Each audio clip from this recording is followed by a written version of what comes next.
अल्हम्दुलिल्लाहि रब्बिल आलमीन वस्सलातु वस्सलामु अला सय्यिदिल अंबिया वल मुरसलीन।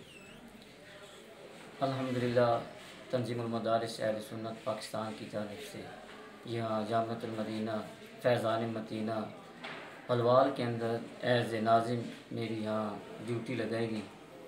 अल्हम्दुलिल्लाह, मैंने अपनी तरफ से भरपूर कोशिश की है और यहाँ जामिअतुल मदीना के तलबा से मुलाकात भी हुई, फ़र्दन असातिज़ा इकराम से, और ख़ुसूसन मौलाना मोहम्मद महबूब साहब से भी मुलाकात हुई। मदीना वाकई पहले नाम सुन रखा था कि महबूब वाकई ये इसम बामुसम्मा है। इन्होंने हर तरह से हमारे साथ ताउन किया है और ख़ुसूसी तौर पर बलवाल शहर के अंदर जो मौलाना महबूब साहब काम कर रहे हैं, ये मदीना है। मेरी दुआएं इनके साथ हैं। जामिया को बड़ी अच्छी अंदाज में ये हैंडल कर रहे हैं और ख़ुसूसन ये बलवाल शहर से इनका ताल्लुक़ है, तो इस लिहाज से बहुत अच्छा काम कर रहे हैं। मेरी दुआ है कि अल्लाह ताला इस इदारे को दिन दुगनी रात चुगनी तरक्कियाँ अता फरमाए।